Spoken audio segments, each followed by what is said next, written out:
वसुदेवसुतं देवं कंसचानूरमर्दनं देवकी परमानंदं कृष्णं वंदे जगद्गुरुं श्रीमद्भगवद्गीता आणि असणारा 13वा अध्याय क्षेत्र क्षेत्रज्ञ विभाग योगो नाम. क्षेत्र आणि क्षेत्राचं असणारं जे ज्ञान आहे हे क्षेत्र आणि क्षेत्राचं असणारं ज्ञान, त्याचा विभाग प्रकृती, पुरुष आणि परमात्मा अशा प्रकारे त्या ठिकाणी असणारा हा संपूर्ण विभाग या ठिकाणी आपल्याला सांगण्याचा प्रयत्न केला आहे.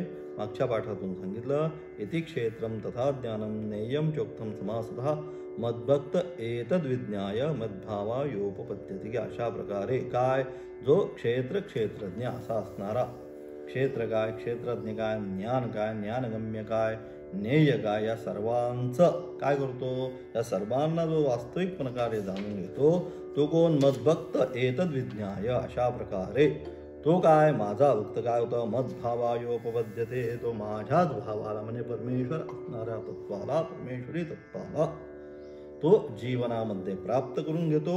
जो कोणी अशा प्रकारे ते ज्ञेय ब्रह्म म्हणजे क्षेत्रज्ञाचं असणारं वास्तविक स्वरूप, त्याचा जाता या ठिकाणी पुन्हा विश्लेषण आरंभ होणार आहे की क्षेत्रज्ञ म्हणजे नक्की काय आहे. तर त्याचा असणारं, कारण क्षेत्रज्ञम चापी माम विद्धी हा जो शब्द आहे या ठिकाणी हा अत्यंत महत्वाचा आहे.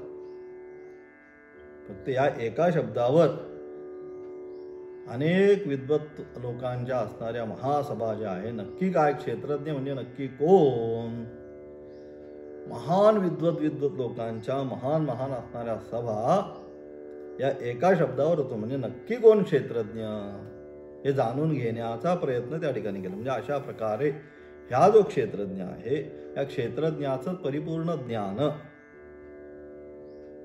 ज्या वेळेस होईल त्याच वेळेस तो काय, ते ज्ञेय ब्रह्माला प्राप्त होईल. म्हणजे अशा प्रकारे म्हणून त्याचं असणारं पुन्हा आत्तापर्यंत तेच सांगितलं.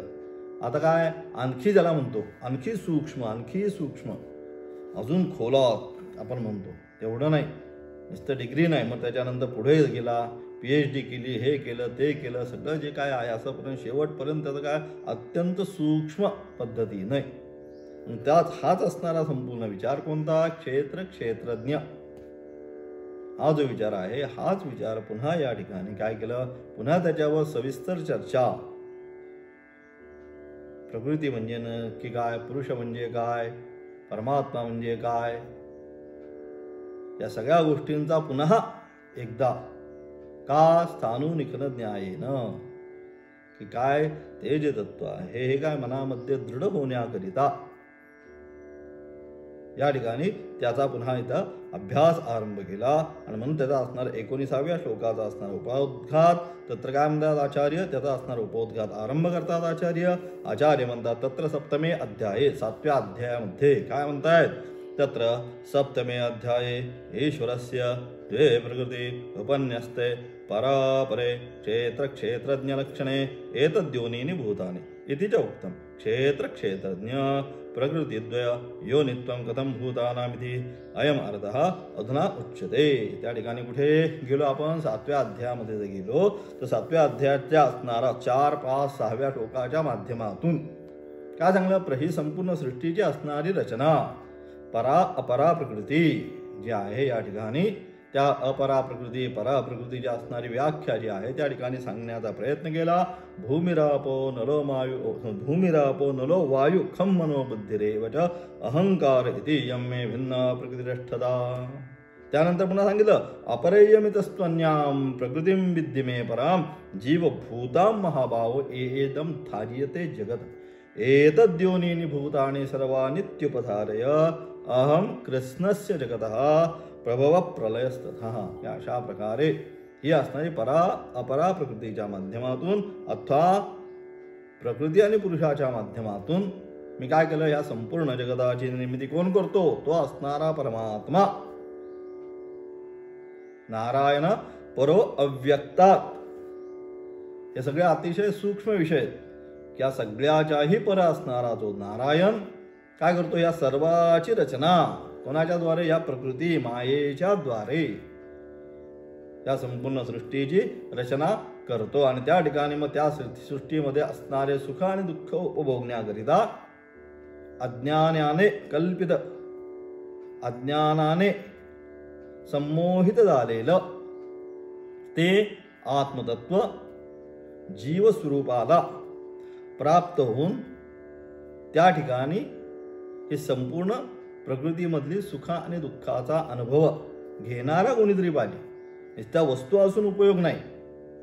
सुंदर बंगला बांधला, हे केलंय ते केलंय, टेबलावर सगळं ठेवलेत, असतील तेवढे खाण्याचे संपूर्ण पदार्थ लावून ठेवलेत, परंतु भोगताच नसेल तर मग हे सगळं जे काय आहे, त्याचा बंगला, गाडी, काय नोकर चाकर, सुंदर खायचं टेबल, हे ते सगळं जे आहे, भोगताच नसेल तर त्याचं संपूर्ण सगळ्याची किंमत किती आहे? शून्य आहे.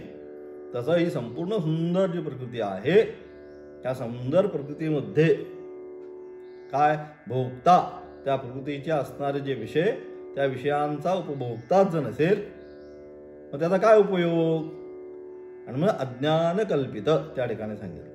तर असणारं जे तत्व आहे अज्ञानाने, वास्तविक काय आत्मतत्वच आहे, परंतु अज्ञानाने, मूल अज्ञान आहे, त्या मूल अज्ञानामुळे ते काय झालं? मायेच्या अधीन झालं. आणि मग काय? वास्तविक नसताना सुद्धा स्वतःला सुखी आणि दुःखी मानायला लागला. अतिशय महत्वाचा विषय, अत्यंत आणि क्लिष्ट, बारीक, सूक्ष्म विषय. म्हणजे अशा प्रकारे अशा प्रकारे काय म्हणतात या गीताशास्त्रामध्ये 7व्या अध्यायामध्ये, आता जे सांगितलं भूमीरापनोल वायूपासून त्या संपूर्ण काय केलं? 7व्या अध्यायामध्ये काय केलं? अपरा आणि परा प्रकृती, एक अपरा आणि दुसरी परा प्रकृती, म्हणजे अनुक्रमे क्षेत्र आणि क्षेत्रज्ञ. परा प्रकृती म्हणजे क्षेत्रज्ञ, अपरा प्रकृती म्हणजे क्षेत्र, म्हणजे संपूर्ण काय जी जगतामध्ये जड जे आहे अथवा संपूर्ण असणारे पंचमहाभूत आदी जे काय आहे, संपूर्ण जे आहे क्षेत्र स्वरूपाचं, आणि त्यांना जाणणारा तो परा असणारा तो क्षेत्रज्ञ स्वरूप. अशा ईश्वराच्या दोन प्रकृती असून, ईश्वराच्या या दोन प्रकृती, एक परा प्रकृती, एक अपरा प्रकृती, एक काय प्रकृती, एक पुरुष, अशा प्रकारच्या या दोन प्रकृती दर्शवल्या असून सर्व भूते यापासून उत्पन्न झालेली आहेत असे सांगतात. आणि म्हणजे अशा प्रकारे परा प्रकृतीच्या माध्यमातून नुसतं शरीर असून उपयोग नाही, परंतु त्या शरीरामध्ये भोगता अथवा त्या शरीराला ऊर्जा प्रदान करणारा कोणीतरी त्या ठिकाणी पाहिजे. त्याचं स्वरूप काय आहे हे नंतर पाहू, परंतु तिथं आतमध्ये ती चेतन वस्तू जर नसेल तर शरीर काय मग जडच आहे. आणि म्हणून जोपर्यंत ती चेतन शक्ती आहे त्या ठिकाणी, ती चेतन शक्ती म्हणजे त्या ठिकाणी परा असणारी प्रकृती, आणि अपरा म्हणजे क्षेत्र स्वरूपाची, ती जड आहे, ती काही करत नाही, परंतु तिच्यामध्ये शक्ती प्रदान करण्याचं कार्य, जसं लाईट संपूर्ण विद्युत उपकरणांमध्ये सगळी काय जड मात्रच आहे, परंतु त्यामध्ये विद्युत प्रवाह ज्यावेळेस प्रवाहित होतो त्यास काय ती सगळी जी विद्युत उपकरणं आहेत ती काय आपापलं काम करण्याला आरंभ करतात. त्याचप्रमाणे इथे हे संपूर्ण आहे शरीर जे आहे हे काय आहे? हे जड आहे. त्याच्यामध्ये पराप्रकृतीचा असणारा अंश तो काय करतो? या संपूर्ण शरीराला, या जीवामध्ये एक प्रकृती आणि परमेश्वराचा अंश त्या ठिकाणी, प्रकृतीच्या अनुषंगाने हा जीव संसाराकडे धावण्याचा प्रयत्न करतो, आणि परमात्माचा असणारा अंश त्याच्यामध्ये आहे, त्या अनुषंगाने तो पारमार्थिक जीवनाकडे धावण्याचा प्रयत्न करतो. म्हणजे अशा प्रकारे असणारे या दोन गोष्टीच्या माध्यमातून ते त्या ठिकाणी सांगलं क्षेत्र आणि क्षेत्रज्ञ, त्याला आम्ही या ठिकाणी सांगितलं. एक क्षेत्र आहे जड, आणि क्षेत्रज्ञ त्याला जाणणारा चेतन, काहीतरी वस्तू जी आहे ती चेतना, ते या दोन प्रकृतीपासून सर्व भूते कशी उत्पन्न होतात. म्हणून अशा प्रकारे या दोघांपासूनच प्रकृती, पुरुष, क्षेत्र, क्षेत्रज्ञ या दोघांपासून काय झालं? या संपूर्ण या दोन पासून, प्रकृतीपासून सर्व भूते कशी उत्पन्न होतात. संपूर्ण भूतमात्रांची जी उत्पत्ती या ठिकाणी सांगितली आहे, या संपूर्ण भूतमात्रांची उत्पत्ती या दोघांपासूनच निर्माण होते, प्रकृती आणि पुरुष. ती कशी होते ते सांगण्याचा प्रयत्न 19व्या श्लोकाच्या माध्यमातून केला. आणि मग 19व्या श्लोकाच्या द्वारे काय म्हणतात? प्रकृतीं पुरुषं चैव विद्यनाधि उभावपि विकारांश्च गुणांश्चैव विद्धि प्रकृती संभवान. की या ठिकाणी काय म्हणतात, प्रकृती 8 प्रकारच्या प्रकृतीला, प्रकृती शब्दाने किती 8 प्रकारची जी असणारी ही प्रकृती. आणि पुरुष म्हणजे कोण, पुरुष म्हणजे क्षेत्रज्ञ. आता ते 8 प्रकार कोणते ते पुढं सांगतील पुन्हा. म्हणजे अशा प्रकारे असणारी प्रकृती म्हणजे मूल माया, आणि पुरुष म्हणजे कोण, क्षेत्रज्ञ. हे दोघं कसे आहेत, हे दोघेही विद्धी अनादि उभव अपी. हे दोघं अनादि कालापासून आहे. कधीपासून आहे, ते दोन्ही अनादि कालापासून आलेला हा प्रपंच. मग त्या ठिकाणी सुद्धा कधीपासून आहे अज्ञान, अनादि कालापासून आहे. कधी अज्ञान प्राप्त झालंय माहिती नाही, परंतु प्राप्त झालेलं अज्ञान ज्ञानाने नश्यती हे पण माहिती. म्हणजे त्याचा काय अनादि, त्याचा अंत. कधी अंत होतो, ज्ञान झाल्यानंतर असणारा अनादि अज्ञानाचा अंत त्या ठिकाणी सांगितला. अनेक वर्ष गुहेमध्ये जरी किती अंधकार असला तर ज्या क्षणी दीप प्रज्वलित होतो त्या क्षणी त्या गुहेमध्ये असणारा संपूर्ण अज्ञानरूपी अंधकार दूर होतो. त्याचप्रमाणे अनादि कालापासून असणाऱ्या अंतःकरणामधील अज्ञान ज्या क्षणी या अंतःकरणामध्ये ज्ञानस्वरूप दीप प्रज्वलित होतो त्या क्षणी त्या अंतःकरणामध्ये असणारं संपूर्ण अज्ञान नाश पावतं. आणि मग काय होतं, ब्रह्मविद ब्रह्मैव भवती, तो ब्रह्मच होतो. तेच या ठिकाणी सांगण्याचा प्रयत्न केला. म्हणजे अशा प्रकारे हे काय, हे अनादि कालापासून आलेलं आहे.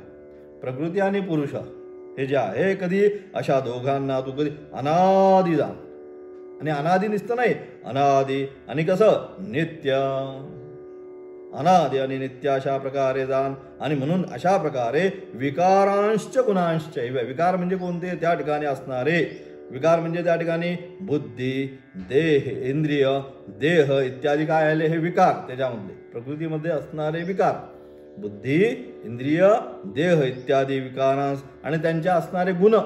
गुण मग याच्याद्वारे कोणते गुण, सुख, दुःख, मोह, हे जे गुण आहेत या गुणांना काय करतो, हा जो आहे हे जे विकार आणि हे गुण यांना काय करतो, तो गुणांना तू ईश्वराच्या त्रिगुणात्मक मायाख्या प्रकृतीपासून उत्पन्न झालेले जाण. म्हणजे अशा प्रकारे सर्वच्या सर्व जे आहे विकार आणि गुण. विकार म्हणजे इंद्रिय, देह म्हणजे देह, इंद्रिय आणि त्याच्यामध्ये असणारे बुद्धी, अंतःकरण, आणि त्याच्यापासून उत्पन्न होणारे काय जे गुण, कोणते, सुख, दुःख, त्यांचा विषयांशी असलेला येणारा संयोग, या सगळ्या इंद्रियांचा आणि त्याच्यापासून प्राप्त होणारे सुख दुःख, मोह, हे सगळे त्या ठिकाणी असणारे गुण. हे सर्वच्या सर्व जे आहे हे सर्वच्या सर्व कशापासून निर्माण झालेला आहे, विद्ये प्रकृती संभवा. हे सगळा जो या ठिकाणी आपला व्यवहार चालत आहे हा कसा आहे, हा सगळ्याचा सगळा व्यवहार मायाख्य प्रकृतीपासून, मायारूपी जी माया जी आहे त्या मायेने म्हणून अज्ञानेन कल्पित आवृतम ज्ञानम तेन मुह्यन्ति जंतवः. की प्रकृतीच्या अधीन, मायेच्या अधीन असल्यामुळे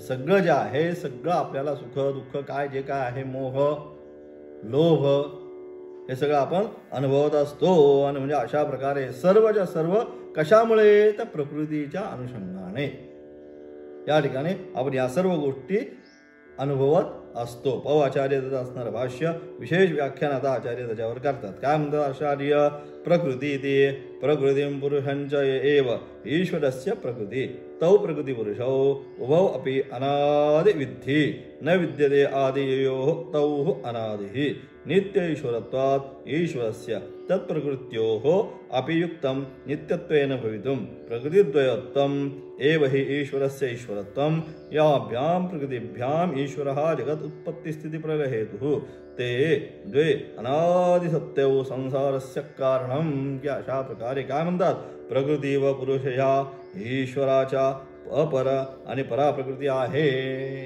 ईश्वर जो आहे तो परमात्मा याच्याही वर असणारा, म्हणून नारायण पर अव्यक्तात हा शब्द पहिला लक्षात ठेवायचा. या सगळ्याच्याही परत होय त्या ठिकाणी तो असणार परमात्मा. मग त्याच्या खाली आल्यानंतर मग हे सगळं आपला आता आरंभ होणार आहे. तो कसा आहे, याचा संस्पर्श काही स्पर्श सुद्धा लागून घेत नाही तो असणारा परमात्मा.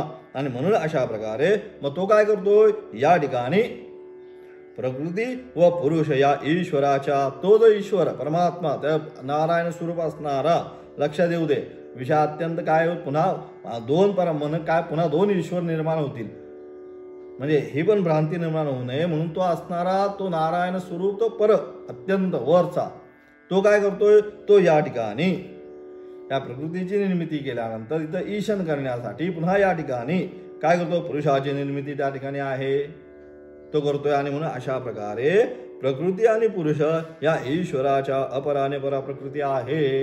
ईश्वराच्या या दोन प्रकृती आहे, प्रकृती व पुरुष हे दोन्हीही कसे अनादि आहे, कधीपासून आहे. म्हणून त्या ठिकाणी पण सांगितलं जातं तो ओधामध्ये काय अनादिकालापासून, कधीपासून अविद्या माहिती नाही, अनादिकालापासून ही अविद्या आहे. अविद्या म्हणजे ही असणारी माया प्रकृती ही अनादि, आत्ता आहे का नाही, साधी आहे का नाही, तर अनादिकालापासून आलेली आहे. आणि म्हणून प्रकृती व पुरुष दोन्हीही अनादि आहे असे तू जाण. ज्यांना आदि कारण नाही ते ज्यांना आदि म्हणजे कारण नाही ते दोन्ही अनादि. हे दोन्ही काय आहे, हे अनादिकालापासून आहे. कधीपासून अज्ञान, अनादिकालात सांगितलं. कधीपासून अज्ञान आहे आम्हाला सुद्धा कोणालाच माहिती नाही की आमचं हे अज्ञान ह्या जन्मामध्ये आहे का, कुठल्या जन्मापासून हे अज्ञान आमच्यामध्ये आलं, याचा अनिर्वाच्य याचं उत्तर कोणीही देऊ शकत नाही. म्हणून अनादि अनिर्वाच्य हे उत्तर देतं, अनादिकालापासून आलेलं आहे. कधीपासून जीवामध्ये अज्ञान निर्माण झालं हे कुणीच सांगू शकत नाही. आणि म्हणून त्याचं उत्तर शास्त्राने दिलं अनादि. कसं आलं, अनिर्वाच्य, ते पण माहिती नाही. आणि मग अशा प्रकारे काय हे अनादि असे जाण. ज्यांना आदि कारण नाही ते दोन्ही अनादि. ईश्वराला नित्य ईश्वरत्व असल्यामुळे त्याच्या दोन प्रकृतीही नित्यत्व असणे योग्य आहे. दोन प्रकृतींनी युक्त असणे हे ईश्वराचे ईश्वरत्व आहे. आणि अशा प्रकारच्या अनादिकालापासून आलेला हा प्रकृती आणि पुरुष काय, ह्या दोन्हीही काय, या दोन्ही प्रकृतींनी युक्त असणे हे ईश्वराचे ईश्वरत्व.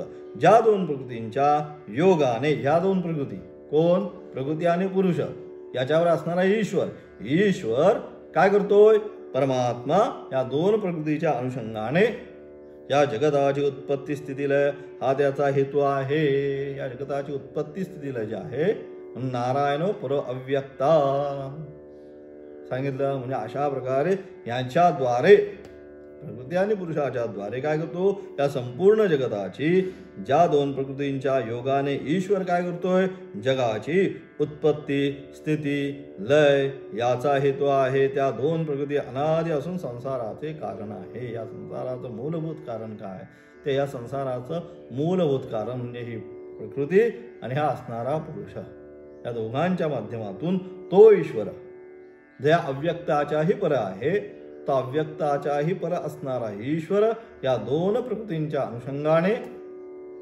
या संपूर्ण जगताची निर्मिती करून तिथं असणारी उत्पत्ती स्थिती लय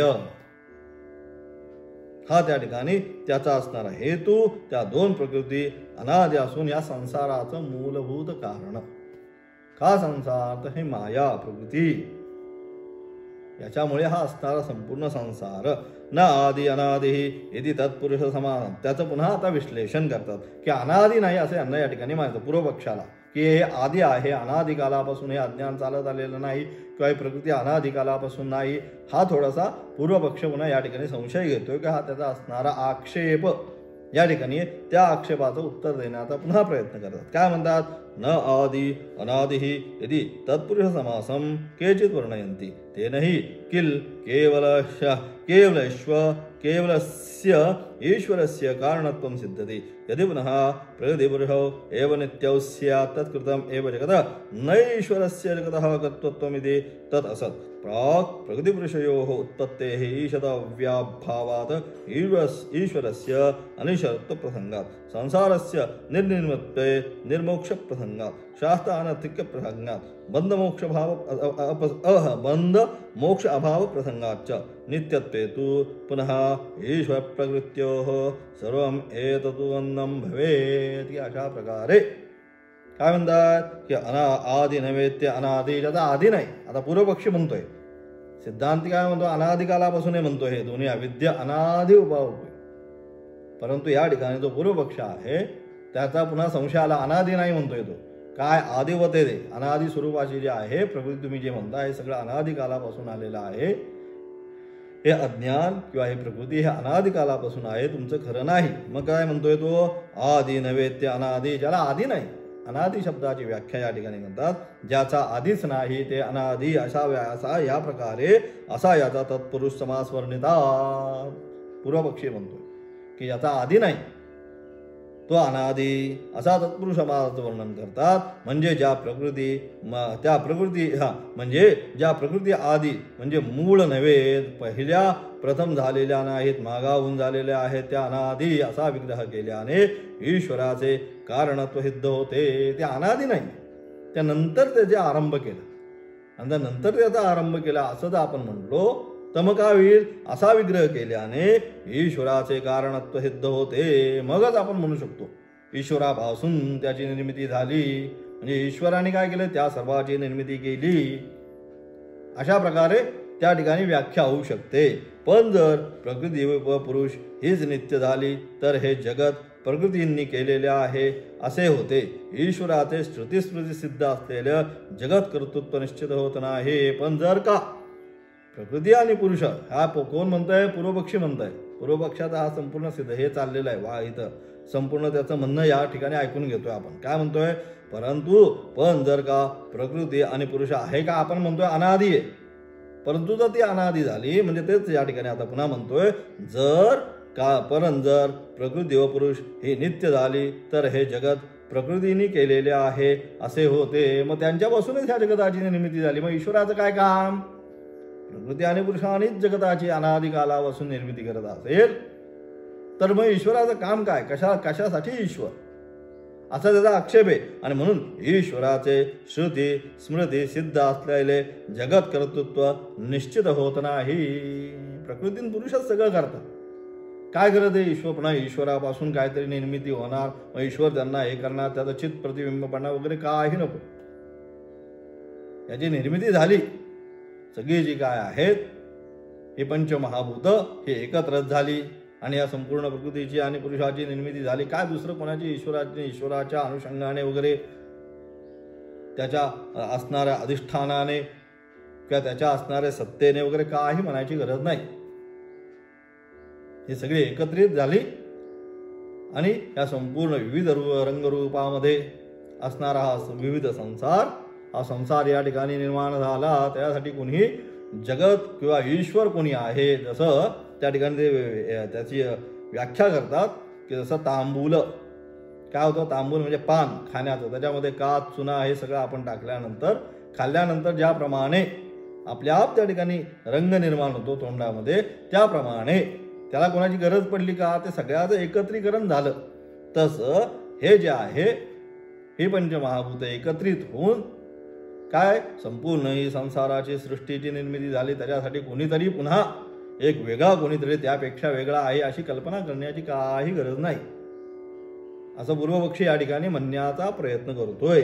आणि म्हणून ईश्वर जो आहे म्हणून ईश्वराचे जगत कर्तृत्व निश्चित होत नाही. ईश्वरापासून जे आपण म्हणतोय हे ईश्वराचं जगत कर्तृत्व त्यांना मान्य नाही. ही जी शंका आहे या शंकेचा अत्यंत बारीक अत्यंत क्लिष्ट विषय आणि म्हणून अशा प्रकारे या शंकेचे निरसन करतात. काय म्हणतात, हे म्हणणे बरोबर नाही, ईश्वराचं कर्तृत्व नाही किंवा ईश्वरापासून जगताची निर्मिती नाही हे तुमचं जे म्हणणं आहे, काय हे जगताचं कर्तृत्व निश्चित होत नाही हे तुमचे म्हणणे बरोबर नाही. का बरं, प्रकृती व पुरुष हे दोन्ही उत्पन्न होणारे आहेत असे म्हटल्यास काय प्रकृती आणि पुरुष हे दोन्ही स्वतःहून उत्पन्न होतात. अलग लक्षात असं जर तुम्ही म्हटल्यास प्रकृती आणि पुरुषांच्या उत्पत्तीच्या पूर्वी ज्याचे ईशन नियमन करावयाचे त्याचाच अभाव असल्यामुळे त्याच्या अगोदर काय मग त्यांना वाटलं तेव्हाच ते निर्माण झाले का, मग त्याचं ईशन करणारा कोणतरी पाहिजे ना. त्यांना जरी निर्माण करायचं झालं तरी या सगळ्या गोष्टीला कंट्रोल आहे, हे कंट्रोल करणारा कोणीतरी पाहिजे. नाहीतर काय कधीही वाटलं तरी प्रकृतीची निर्मिती होईल, कधीही वाटलं संसाराची निर्मिती होईल, कधीही वाचलं संसाराचा नाश होईल. मग याने काय अनेक गोष्टी, असंभव गोष्टी अशा ज्या आहेत त्या ठिकाणी दिसायला लागतील. आणि म्हणून तेच सांगतात, प्रकृती आणि पुरुषाच्या उत्पत्तीच्या पूर्वी.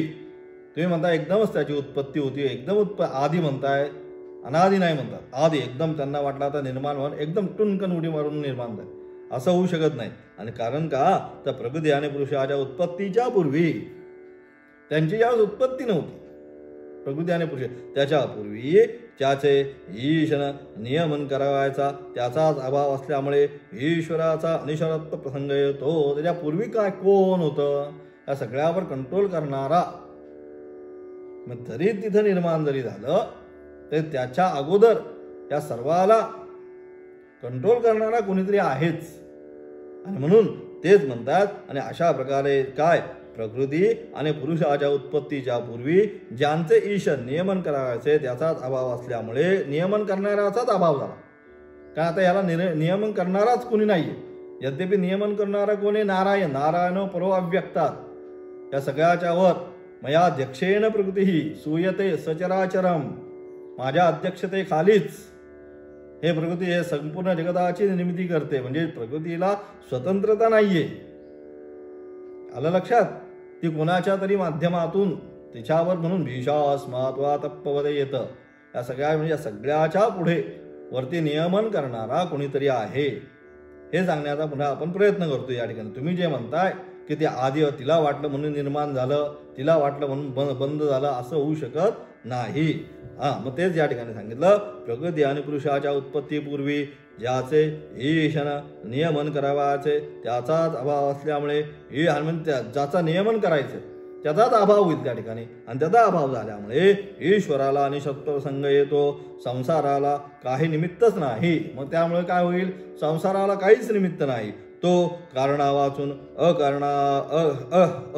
कारणच उत्पन्न होतो. काहीतरी तिथं परस्पर संबंध पाहिजे ना. त्याला जर असं कधीही वाटलं म्हणून काही होत नाही.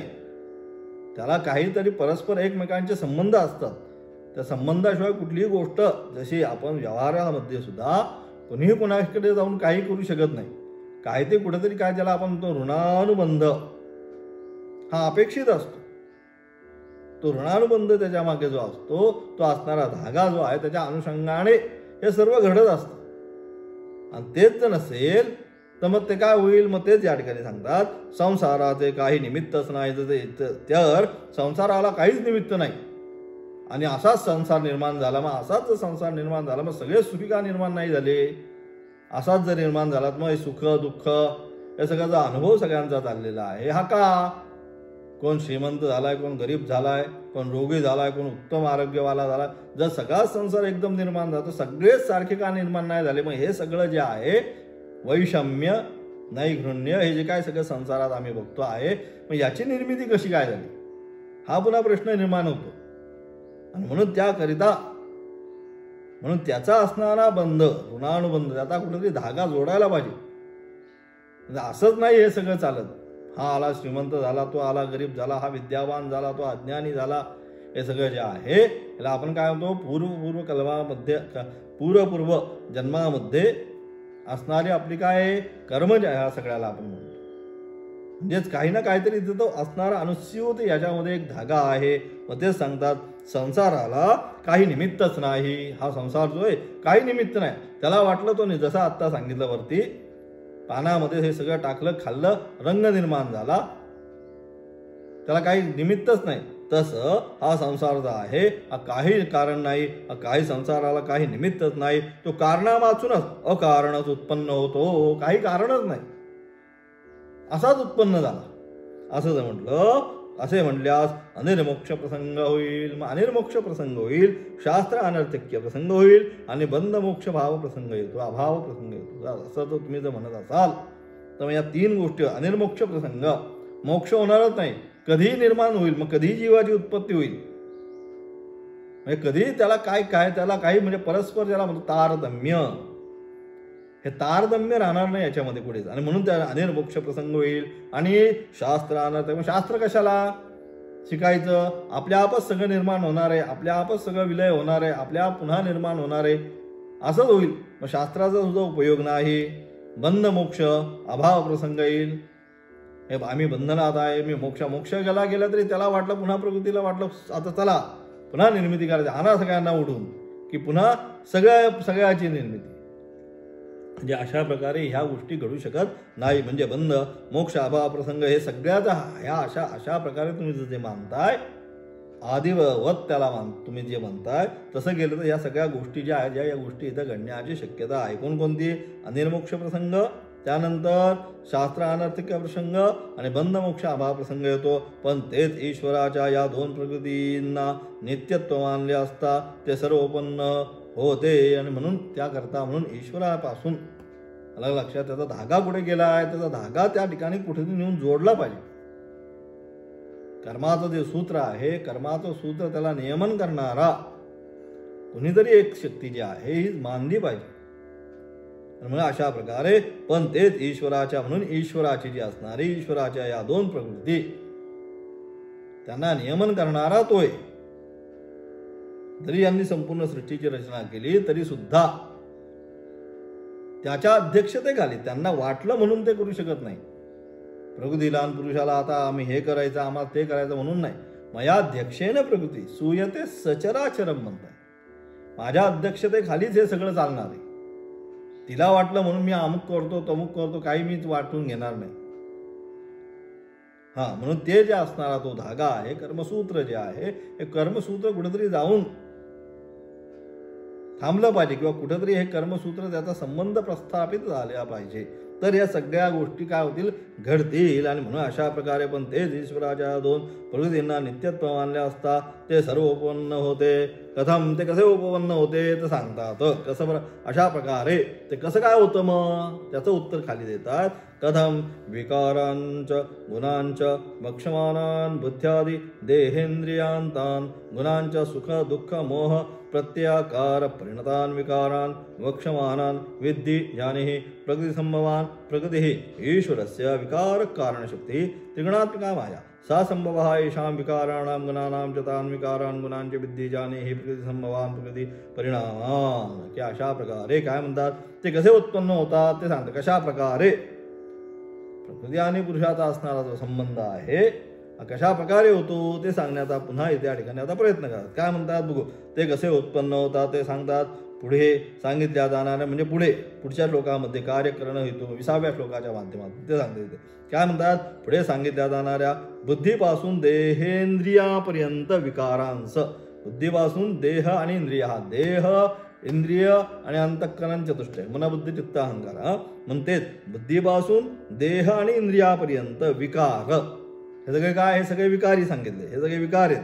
व सुख दुःख व मोह यांचा प्रत्यय अनुभवरूप आकाराने परिणाम पावलेले गुण. हे काय, हे सगळे गुण सांगितले. आणि कुठे तिथे असणाऱ्या अंतःकरणापासून देह इंद्रियांपर्यंत असणारे विकार आणि या विकार आणि त्यानंतर सुखदुःख मोह हे प्रत्यय अनुभवरूप आकाराने परिणाम झालेले गुण. हे दोन्ही जे आहे म्हणजे विकार आणि गुण, हे दोन्ही जे आहे या काय, या विकार आणि गुण ह्या सर्व आकाराने परिणत झाले गुणास तू प्रकृती संभवजान. हे दोन्ही जे आहे हे जे विकार झालेले आहेत अथवा हे गुण, हे दोन्ही काय प्रकृती संभवान म्हणजे काय, प्रकृती म्हणजे ईश्वराची सर्व विकारांना कारण होणारी शक्ती. ईश्वराची जी ईश्वर जो आहे त्या ईश्वराची काय सर्व विकारांना, सर्व विकार म्हणजे कुठले, या ठिकाणी अंतःकरण असणार चतुष्टय, त्यानंतर मन बुद्धी चित्त अहंकार, त्यानंतर असणारं हे शरीर हे इंद्रिय हे असणारे विकार, हे सगळं जे आहे हे प्रकृती म्हणजे ईश्वराची सर्व विकारांना कारण हे ही प्रकृती. या सगळ्यांना मूलभूत कारण माया त्रिगुणात्मिका ते सांगितलं. म्हणजे प्रकृती म्हणजे ईश्वराची सर्व विकारांना कारण होणारी शक्ती म्हणजेच कोण, त्रिगुणात्मिका माया. या त्रिगुणात्मिका जी माया आहे तिच्या अनुषंगाने या सर्वाची निर्मिती करून काय, अशी ही प्रकृती ज्या विकारांचा आणि गुणांचा संभव म्हणजे सत्ता देणारा हेतू कारण आहे. ही जी प्रकृती आहे त्रिगुणात्मिका माया ती काय करते, तिच्यापासूनच या दोन्हीची निर्मिती आहे, सत्ता देणारी आहे, म्हणजे कारण आहे ते विकार आणि गुण हे प्रकृतीचे परिणाम आहे असे तू जाण. म्हणून हे दोन्ही विकार आणि गुण हे दोन्ही काय प्रकृती संभवान, प्रकृतीपासूनच याची निर्मिती झालेली आहे असे तू संभव. म्हणून ते सांगतात काय, कारण ते विकार आणि गुण हे दोन्ही प्रकृतीचे परिणाम आहेत असे तू जाण.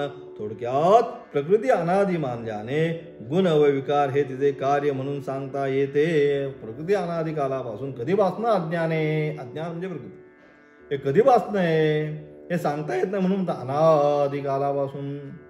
तेच सांगतात थोडक्यात प्रकृती अनादि मानल्याने गुण आणि विकार हे तिचे कार्य म्हणून सांगता येते. आणि त्यामुळे आत्मा हे सगळं जे आहे हे कोणावर, सगळंच्या सगळं काय गुण विकार हे सगळं कोणावर थोपवलं जातं, प्रकृतीवर, मायेवर. त्रिगुणात्मिका मायेपासून या सगळ्याची जे काय आम्ही करतोय हे मायेच्या अधीन राहून करतोय. आणि व त्यामुळे आत्मा निर्गुण निराकार आहे हे सिद्ध झालं. म्हणून त्यामुळे हे जे काही चाललंय संसारामध्ये हे त्रिगुणात्मिका मायेच्या अधीन होऊनच या सर्व गोष्टी या ठिकाणी घडत आहेत. परंतु तो असणारा परमात्मा, आत्मत्व, परमात्मत्व कसं निर्गुण निर्विकार आहे हे सिद्ध होते. ते निर्गुण, त्याचा याच्याशी काही संबंध नाही, त्या सत्ता मात्रेनं. अलग लक्षात. म्हणून नारायण परो अव्यक्तात सांगितलं त्या ठिकाणी, अथवा मया दीक्षेनं प्रकृती सांगितलं की अशा प्रकारे त्याचा आणि याचा काही संबंध नाही. काय जे चाललेलं आहे हे त्रिगुणात्मिका माया जी आहे, या त्रिगुणात्मिका मायेचा असणारा हा सगळा खेळ चाललेला आहे की ज्याच्यामध्ये आपण सगळे अडकलेलो आहोत. आणि म्हणून त्यामुळे काय, जोपर्यंत आपण त्या मायेला जाणणार नाही, हा जो खेळ करणारी कोण आहे ही माया त्रिगुणात्मिका, तिचं अस्तित्व जोपर्यंत आपल्याला ज्ञात होणार नाही तोपर्यंत तिच्यातून सुटका होऊ शकत नाही. आणि म्हणून के पुन्हा ते विकारा गुणांच्या प्रकृती संभवा इतिहास, प्रकृतीपासून उत्पन्न झालेले गुण आणि विकार कोणते, मग कोणते गुण आणि गुणविकार सातत्याने झालेला आहे. ते गुण आणि विकार कोणते ते पुढच्या 20व्या श्लोकाच्या माध्यमातून सांगितलं. कार्य करण कर्तृत्वे हेतु प्रकृतिरुच्यते, पुरुष सुख दुःखाना भोक्तृत्वे हेतुरुच्यते. कार्यकरण कर्तृत्वे की अशा प्रकारे कार्य म्हणजे शरीर, कार्यकरण कर्तृत्व म्हणजे कार्य म्हणजे शरीर. अस्ति जायते वर्धते विपरिणते अपक्षीयते विनश्यति षड्विकारवते स्थूल शरीरम सांगितलं की अशा प्रकारचं हे कार्य म्हणजे शरीर. करण म्हणजे इंद्रिय, पंच ज्ञानेंद्रिय, पंच कर्मेंद्रिय. करण म्हणजे सर्व इंद्रिय यांच्या कर्तृत्वाविषयी, हे जे यांच्या कर्तृत्वाविषयी वरील प्रकृती निमित्त सांगितली जाते. प्रकृतीच्या अनुषंगाने प्रकृतीपासून या सर्वाची निर्मिती सांगितली.